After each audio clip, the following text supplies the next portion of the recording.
Good morning students. ગયા લેક્ચરમાં આપણે યુનિટ 1 રીડ 2 પાર્ટ 1 કર્યો હતો, જેમાં આપણે અહીંયા સુધી ડિસ્કશન કર્યું હતું કે સ્નો લેપર્ડ જે છે એ પોતાના બચ્ચાને બચાવવા માટે આવી પહોંચે છે અને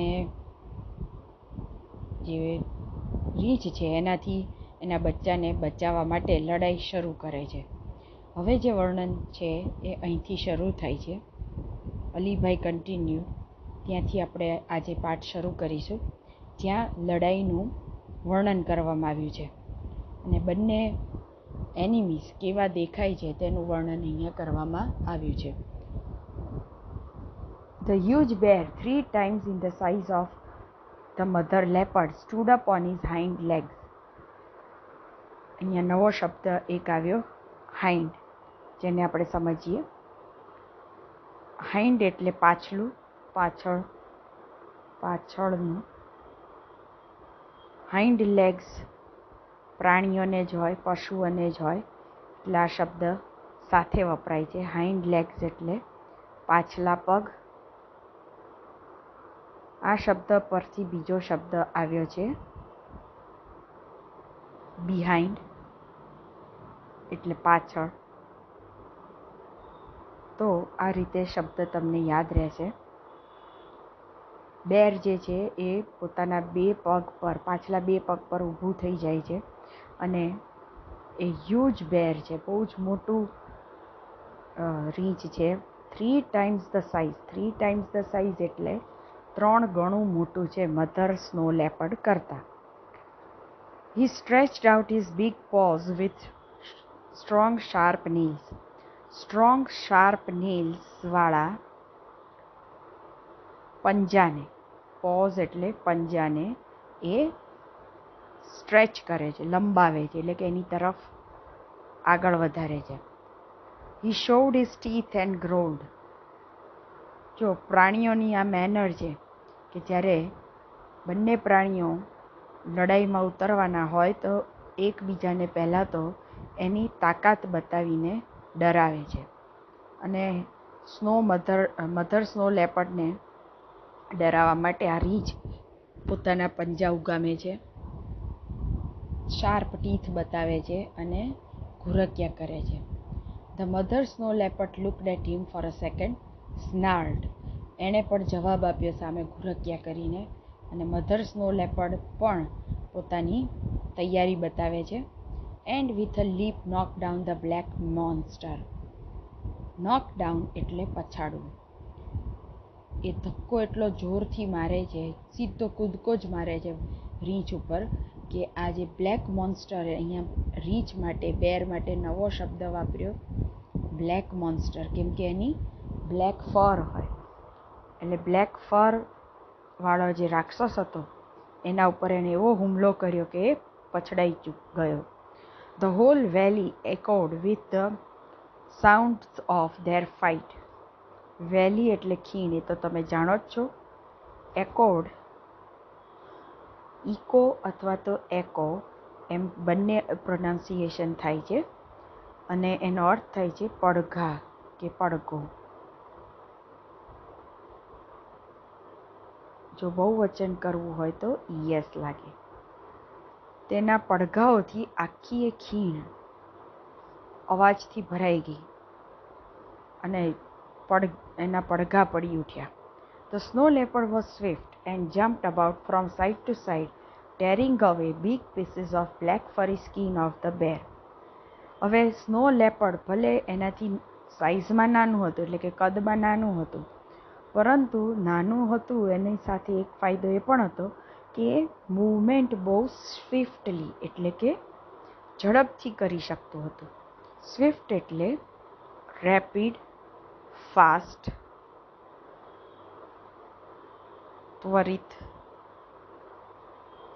એ શરીરમાં હલકું હોવાને કારણે ખૂબ ઝડપથી ફરી શકતું હતું, આમથી તેમ જઈ શકતું હતું, અને એના કારણે એ દરેક બાજુથી ફ્રોમ સાઈડ ટુ સાઈડ, આમથી આમ જમ્પ કરીને આ જે રીંછ હતું એની બ્લેક ફરી સ્કિનને મોટા ટુકડામાં ફાડી રહ્યું હતું, એટલે કે બચકા ભરી રહ્યું હતું. ને આ રીતે એણે બેરને બહુ જ ઇન્જર્ડ કરી નાખ્યું. એની સામે પેલું રીંછ કે જે બહુ જ કદાવર હતું, હ્યુજ હતું, 3 times ધ સાઇઝ, 3 ગણું મોટું હતું, એ સાથોસાથ બલ્કી પણ હતું. હવે બલ્કી શબ્દ સમજીએ. બલ્કી એટલે બલ્ક શબ્દ પરથી આવ્યો. બલ્ક એટલે જથ્થો, અને એને જ્યારે વાય લાગે તો એ એડજેક્ટિવ બની જાય. હૃષ્ટપૃષ્ટ, ભરાવદાર, જાડું. બેર એટલું જાડું હતું કે એ સ્લો પડી જતું હતું. એ એટલું ઝડપથી હરીફરી શકતું નહોતું, અટેક કરી શકતું નહોતું. એટલે કહે છે કે the bulky and slow bear fail to injure his enemy. Snow leopard એને ખૂબ ઇન્જર કરી શકતું હતું, જ્યારે બેર છે એ સ્લો હતું, એ એના દુશ્મનને બિલકુલ ઘાયલ કરી શકતું ન હતું. The fight lasted for about 10 minutes. આ બધું 10 મિનિટ ચાલ્યું. The bear was bleeding here and there. Bleed શબ્દ ક્રિયાપદ છે. ટુ બ્લીડ એટલે લોહી લુહાણ કરવું અથવા તો લોહી નીકળવું, બંને અર્થ થાય છે. અને લોહી લુહાણ કરવું.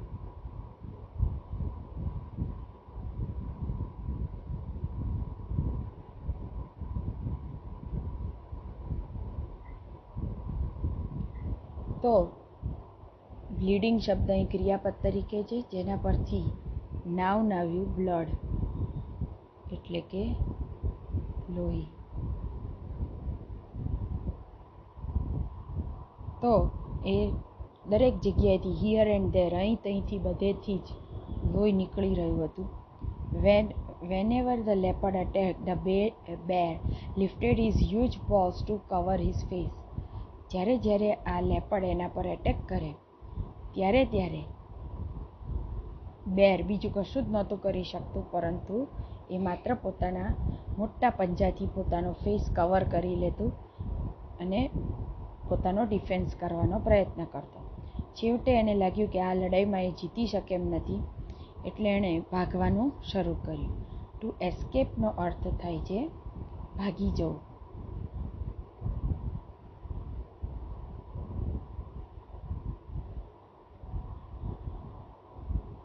ટુ સેવ હિઝ લાઈફ, પોતાની જિંદગી બચાવવા માટે રીંછ ભાગી જવા લાગ્યું.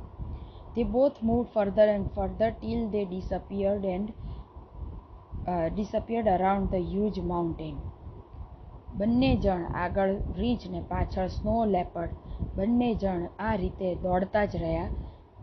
ત્યાં સુધી દોડતા રહ્યા કે જ્યાં સુધી એમ અલીભાઈને દેખાતા બંધ ન થયા. એટલે કે બહુ દૂર સુધી સ્નો લેપર્ડ એને ખદેડી આવી. I could not see them for a while, but I could hear the growls and snarls. Alibhai એમને જોઈ નહોતા શકતા, પરંતુ હજુ પણ એમના ઘુરકવાના અવાજ સંભળાઈ રહ્યા હતા. Then the valley was calm and quiet once again. અને ત્યાર પછી શાંતિ સ્થપાઈ ગઈ. બેર ભાગી ગયું. The mother snow leopard reappeared. Reappear, જો રીનો ઉપયોગ આવ્યો. આગળના ચેપ્ટરમાં મેં સમજાવ્યું હતું અરુણિમા વખતે કે જ્યાં જ્યાં રી પ્રિફિક્સ લાગ્યું હોય તો રીનું અર્થ થાય છે અગેન, ફરીથી. તો અહીંયા અપિયર સાથે રી લાગ્યું છે એટલે આવે રીઅપિયર, મીન્સ ફરી પાછી આવી, દેખાઈ એમને.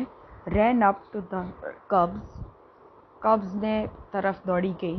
Than she smelled and licked them over and over again to make sure that they were not hurt by the bear.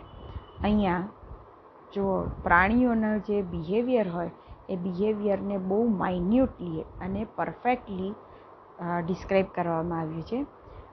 જ્યારે પણ માતા એના બચ્ચાને પ્રેમ કરે કે એની સેફટી માટે વિચાર કરતી હોય ત્યારે એ એને સ્મેલ કરે છે, એટલે કે સૂંઘે છે.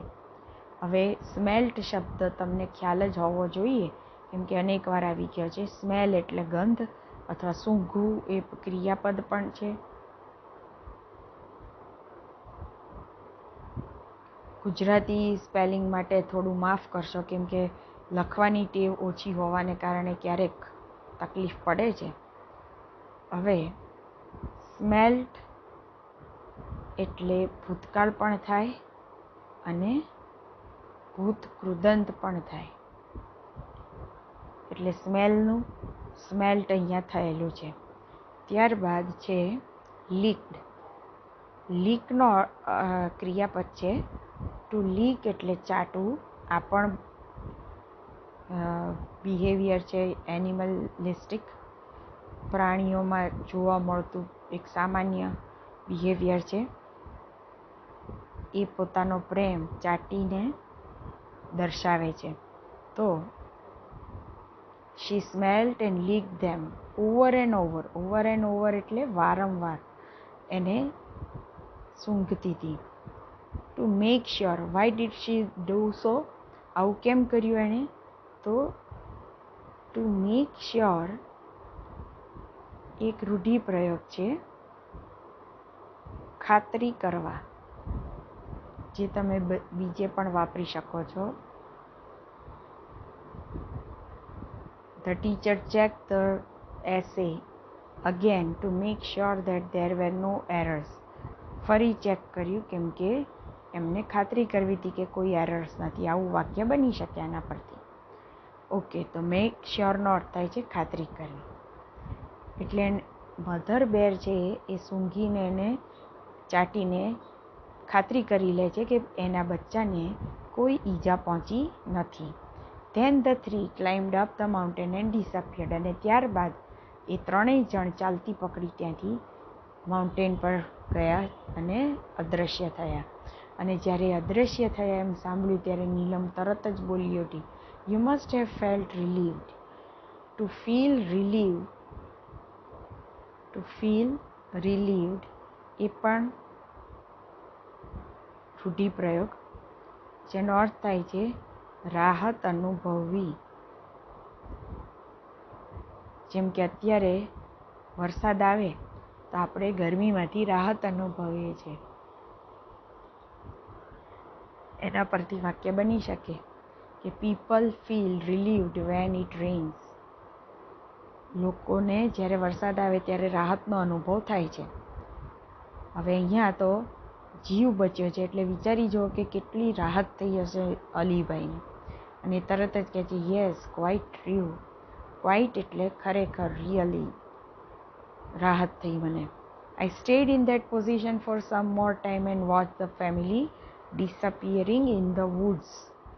જુઓ, વુડ એટલે લાકડું, પરંતુ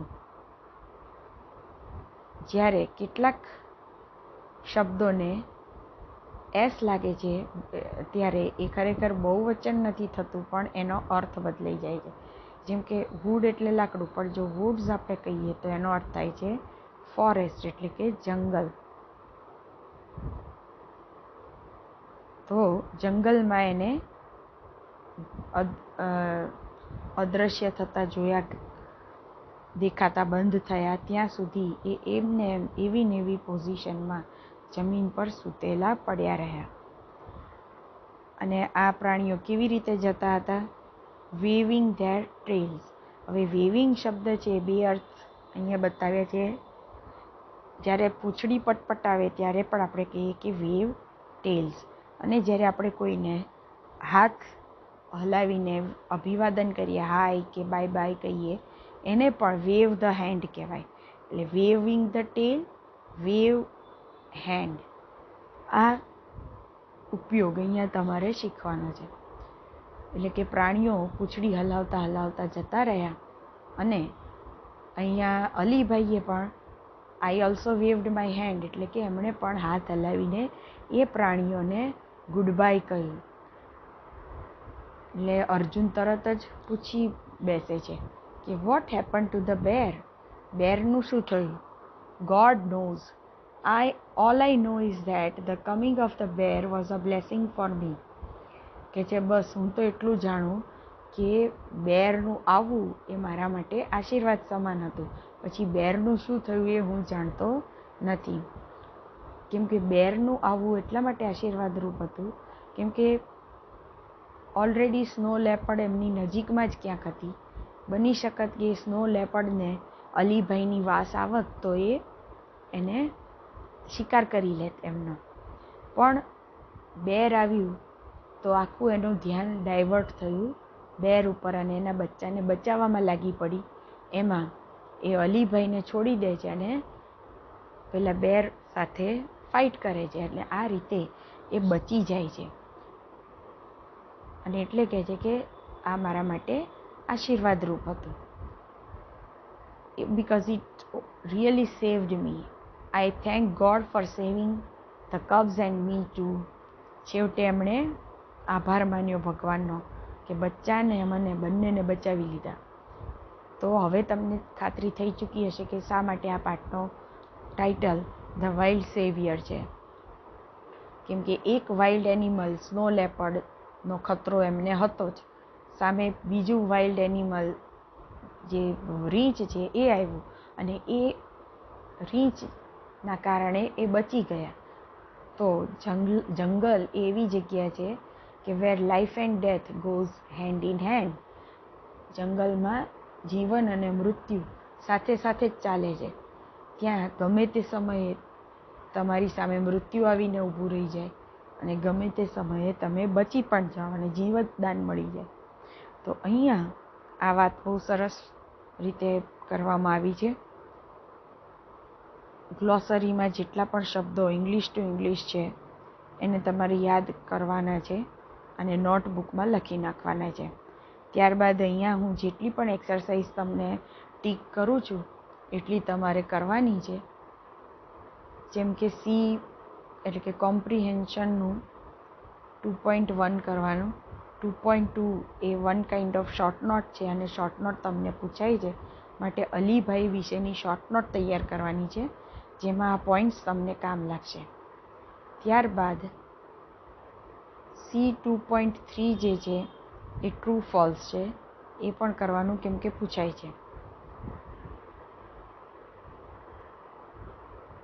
હુ ડીડ વોટ જે છે એ વોકેબ્યુલરી વધારવા માટે અને એને યાદ રાખવા મેમરાઇઝ કરવા માટે ઇમ્પોર્ટન્ટ છે.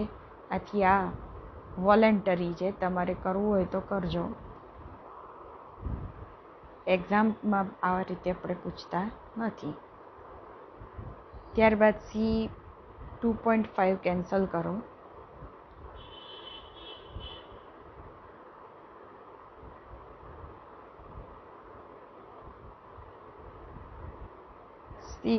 સી 2.6 પણ કેન્સલ.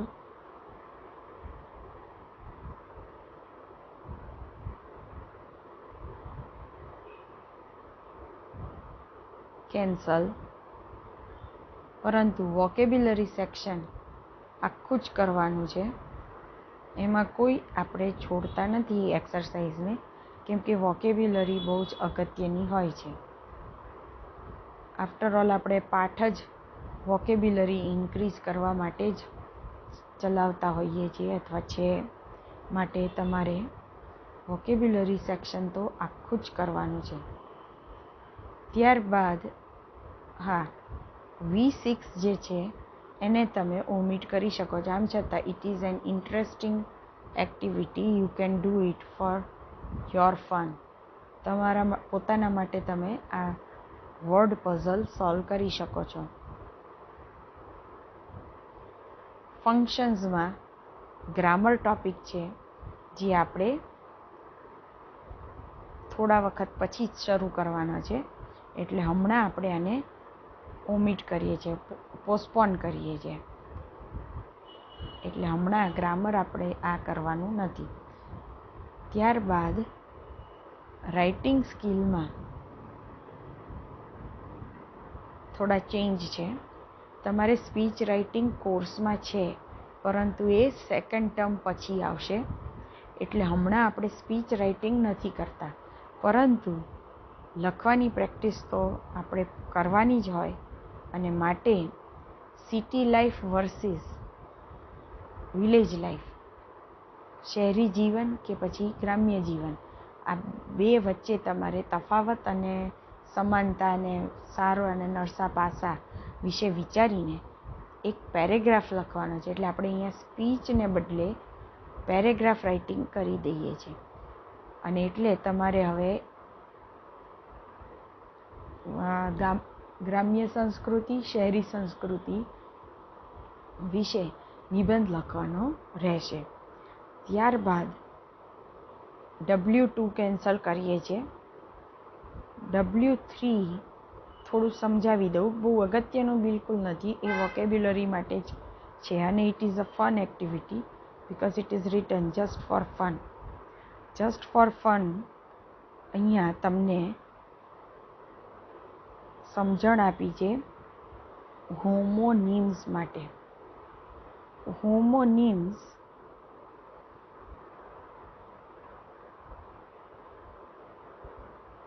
હોમો એટલે એક સરખા, નિમ્સ એટલે નામ, એટલે કે સ્પેલિંગ.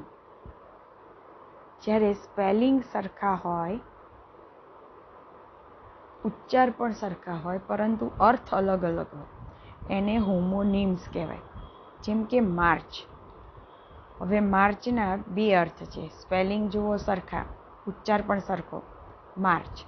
પણ માર્ચ એટલે આગળ વધવું, કૂચ કરવી, અને કેપિટલ લેટર સાથે માર્ચ લખો, તે મહિનાનું નામ છે. એવી જ રીતે મે, તો મે એટલે કદાચ, અને કેપિટલમાં લખીએ તો એનો અર્થ થાય મહિનો. હવે અહીંયા આ હોમોનિમનો ઉપયોગ કરીને એક સરસ બાબતની રજૂઆત કરી છે. અહીંયા પ્રશ્ન પૂછે છે કે can February March? February March કરી શકે છે? કેમ કે ફેબ્રુઆરી પછી માર્ચ મહિનો પણ આવે છે. એટલે એનો જવાબ શું આપ્યો છે? નો, મીન્સ કે February can not March but April May, કેમ કે એપ્રિલ પછી મે આવે છે. So there is very little sense, but આમ એક પન અહીંયા ઉપયોગ થયો છે. પન એ એક પ્રકારનો અલંકાર છે ઇંગ્લિશમાં. Is life worth living? જિંદગી જીવવા જેવી છે ખરી? આવો પ્રશ્ન પૂછ્યો છે. એનો જવાબ આપ્યો છે it depends on the liver. હવે લીવરના બે અર્થ. એક લીવર એટલે જીવનાર, જે જીવે છે તે જીવનાર વ્યક્તિ ઉપર આધાર છે કે એને લાઈફ કેવી લાગે છે, જીવવા જેવી લાગે છે કે ન જીવવા જેવી લાગે છે. અને બીજો લીવરનો અર્થ થાય છે આપણું પેટ. કેમ કે જેનું પેટ સારું, જેનું પાચન સારું, એને લાઈફમાં કોઈ રોગ ન થાય, એટલે લાઈફ વર્થ લિવિંગ લાગે. પરંતુ જેના પેટની તકલીફ હોય, એટલે રોગો હોય, રોગ હોય, એટલે એને જિંદગી જીવવા જેવી ન લાગે. તો બહુ સરસ વાક્ય અહીં કહ્યું છે કે depends on the liver whether the life is worth living or not. What do we serve but never eat? સર્વ એટલે આમ તો પીરસવું, એક અર્થ છે પીરસવું. પરંતુ ગેમમાં જ્યારે આપણે, જેમ કે લોન ટેનિસ છે, ટેબલ ટેનિસ છે, એમાં જ્યારે આપણે બોલને આપણા કોર્ટમાંથી બીજાના કોર્ટમાં મોકલીએ તો એને પણ સર્વ કહેવાય. ત્યાં પણ આ શબ્દ વપરાય છે, પણ ત્યાં અર્થ પીરસવું એવો નથી થતો. તો અહીંયા કહે છે કઈ એવી વસ્તુ છે કે જે આપણે સર્વ કરીએ છીએ પણ ખાઈ શકતા નથી. એટલે એનો જવાબ આપ્યો tennis ball in a match. જ્યારે મેચ હોય ત્યારે ટેનિસ બોલ એક કોર્ટમાંથી બીજા કોર્ટમાં મોકલે અને એને આપણે ખાઈ ન શકીએ.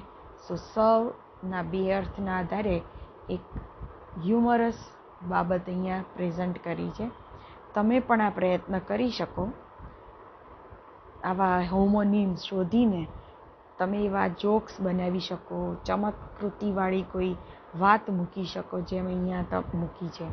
અને આવી વાત તમે લખીને જો મોકલશો તો જિજ્ઞાસા, આપણે જે મેગેઝિન આપણે બહાર પાડીએ છીએ એમાં પણ અમે મૂકીશું, જો મૂકવા લાયક હશે તો.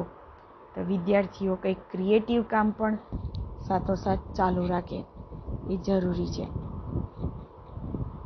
હવે એક્ટિવિટી જે છે એ માત્ર સમજવા માટે, અને હા, આમાંથી કોકને ઇન્સ્પિરેશન મળે અને કંઈક કરવું હોય તો એ કરી શકે છે. What do you What do the differently abled people face in their routine life? Work in pairs. One of you will tie a handkerchief on his or her eyes and try to reach different places.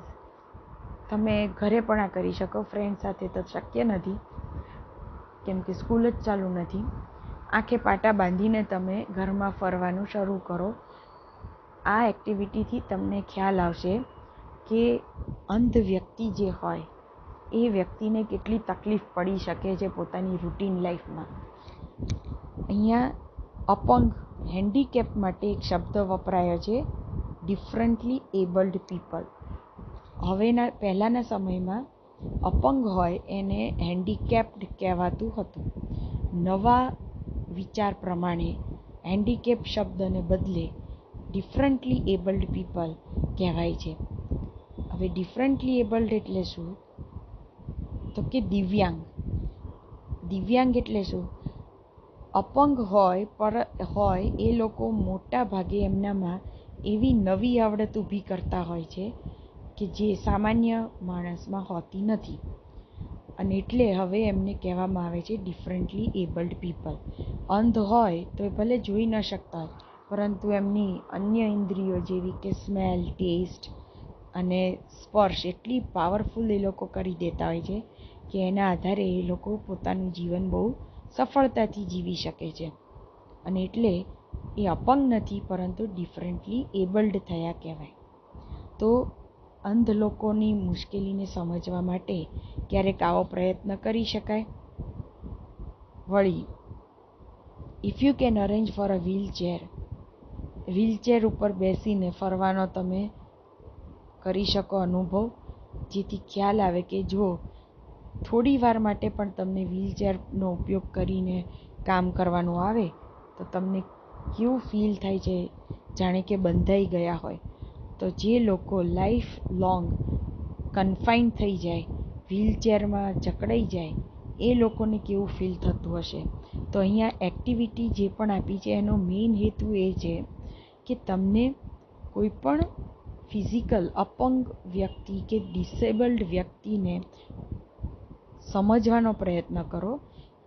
Generally એવું જોવા મળે છે કે અપંગ હોય તો એના પ્રત્યે ઇગ્નોરન્સ, હેટ્રેડ, ગ્રજ એવા ભાવ જોવા મળે છે, ડિસલાઇક તમે એક્સપ્રેસ કરો છો. પરંતુ આપણે વધુ સેન્સિટિવ અને સિમ્પથેટિક બનવું જોઈએ તેમના પ્રત્યે. ત્યારબાદ અહીંયા વિઝિટ કરવાનું કહ્યું છે. Visit to historical or geographical place, collect information. પરંતુ અત્યારે તો વિઝિટ શક્ય નથી. આમ છતાં ઇમેજિન કરીને અથવા તો તમે જે અગાઉ ક્યાંક વિઝિટ કરી હોય એ યાદ કરીને તમે એ પ્લેસ વિશે લખી શકો છો, અને બને એટલો પાઠમાંથી જે પણ શબ્દો આવ્યા એ વોકેબ્યુલરીનો ઉપયોગ તમે કરો એ વધુ આવકાર્ય છે. તો આ સાથે આપણો લેક્ચર અહીંયા પૂરો થાય છે, પાઠ પૂરો થાય છે. એની એક્સરસાઇઝ નોટબુકમાં કરી નાખવી. જેટલી પણ એક્સરસાઇઝ લખવાની કહી છે એ તમારે લખી નાખવી. વોકેબ્યુલરી સેક્શન તમે અહીંયા ચોપડીમાં લખશો તો કોઈ વાંધો છે નહીં. વળી પાઠ હવે અહીંયા પૂરો થયો છે. હવે આપણે ગ્રામર કરીશું. ગ્રામરમાં આપણે પહેલાં રિવિઝન કરવું પડશે બધા ટેન્સીસનું, કેમ કે તમારે આ વખતે કેટલાક ટેન્સીસ એના એ જ પાછા રિપીટ થાય છે. ઉપરાંત ચેન્જ ધ ટેક્સ્ટનો ટૉપિક પણ અહીંયા રિપીટ થાય છે, માટે આપણે આ રિપીટ કરવું પડશે. વળી કેટલાક નવા ટેન્સીસ જે શીખવાના છે એ નવા ટેન્સીસ શીખવા માટે પણ જૂના ટેન્સીસનું રિવિઝન જરૂરી છે. આથી તમને ટેન્સીસના હું વિડીયોઝ મોકલીશ, જે ધ્યાનપૂર્વક જોશો તો જ આગળનું ગ્રામર જે નવું આવે છે, હવે તદ્દન નવું છે, 8મા 9મા 10મા કરતાં જુદું આવશે, એટલે ખાસ ધ્યાન આપવું. અસ્તુ.